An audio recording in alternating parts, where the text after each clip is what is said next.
UP की सियासत में अब सीएम योगी के लिए विधानसभा की 9 सीटें नाक का सवाल बन गई हैं।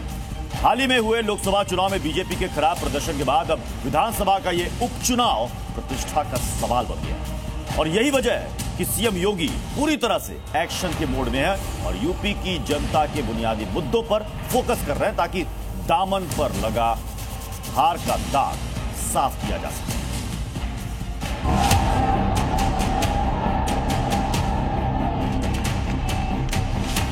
एक तरफ दो लड़कों की जोड़ी, दूसरी तरफ एक्शन में योगी। कमल खिलाने का काम करके खिलेगा कमल या गठबंधन मारेगा बाजी। नाक की लड़ाई, यूपी में सियासत हाई।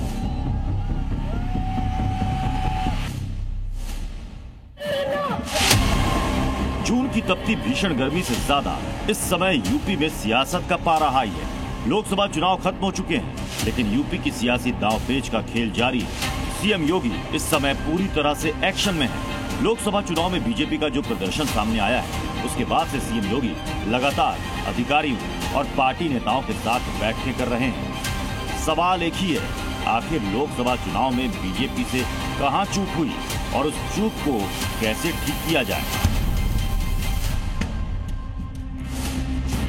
अब सीएम योगी का विजन बदल गया है। अब सीएम योगी ने यूपी में बुनियादी सुविधाओं पर जोर देने की कवायद तेज कर दी है। योगी की अब जितनी भी मीटिंग हो रही है, उनमें साफ तौर पर यह संदेश दिया जा रहा है कि यूपी में लोगों को हर तरह से बुनियादी सुविधाएं मिले, चाहे वो बिजली हो, पानी हो, सड़क हो, किसानों के मुद्दे हो, सुरक्षा की बात हो या फिर रोजगार से जुड़ा मसला हो।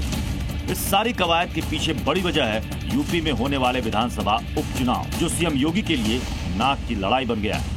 ये उपचुनाव उन सीटों पर होंगे जो लोकसभा चुनाव की वजह से खाली हो गई। इन सीटों से लड़े विधायक अब सांसद बन गए, जिसकी वजह से खाली हुई इन सीटों पर अब उपचुनाव की तैयारी है। ये जो 9 सीटें हैं, उनमें से 2022 में समाजवादी पार्टी ने 4 सीटें जीती थी, बीजेपी ने 3 सीटों पर जीत दर्ज की थी, आरएलडी के खाते में 1 सीट आई थी और निषाद पार्टी का 1 विधायक था। आने वाले चुनाव में इंडिया गठबंधन माननीय अखिलेश यादव जी के नेतृत्व में समाजवादी पार्टी और इंडिया गठबंधन जबरदस्त किस्म से मेहनत करेगा। अभी से हमारे कार्यकर्ता जुट गए हैं। इस बीच खबर है कि विधानसभा उपचुनाव के दंगल में कांग्रेस भी पूरी तैयारी से उतरने की कोशिश में है। लोकसभा चुनाव में कांग्रेस को 6 सीटों पर मिली जीत से पार्टी में जोश है और यही वजह है कि एक बार फिर कांग्रेस समाजवादी पार्टी के साथ मिलकर चुनावी दंगल में उतरने की योजना बना रही है।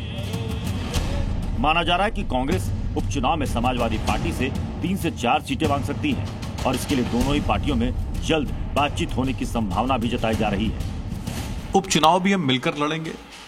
जो भी फैसले होंगे वो नेतृत्व हमारा लेगा, ऊपर के लेवल पर बात करके लेगा। ग्राउंड लेवल पर तैयारियां जारी हैं। यूपी की जिन 9 सीटों पर विधानसभा उपचुनाव होने हैं, उनमें फूलपुर, अलीगढ़, गाजियाबाद, मझवा, मीरापुर, मिल्कीपुर, करहल, कटेहरी और कुंदरकी की सीट शामिल है। पार्टी सूत्रों की माने तो समाजवादी पार्टी से कांग्रेस पार्टी इंडिया गठबंधन के तहत 4 सीटें मांग सकती है। इसी के साथ अगर भारतीय जनता पार्टी की बात करें तो जो लोकसभा चुनाव में विपरीत नतीजे रहे हैं, उससे पार पाने के लिए पार्टी अभी से इन चुनावों की रणनीति बनाना शुरू कर दी है। लोकसभा चुनाव में भले ही बीजेपी की चुनावी रणनीति सटीक ना बैठी हो, लेकिन इस बार सीएम योगी कोई कोर कसर नहीं छोड़ना चाहते हैं, क्योंकि ये अब योगी की नाक का सवाल बन गया है और यही वजह है कि जिन 9 विधानसभा के सदस्य संसद पहुंचे हैं, वहां बीजेपी भगवा लहराने की कोशिश में जुटी है ताकि लोकसभा चुनाव में मिले हार के दर्द को कुछ हद तक कम किया जा सके। ब्यूरो रिपोर्ट, जी मीडिया। जी न्यूज़।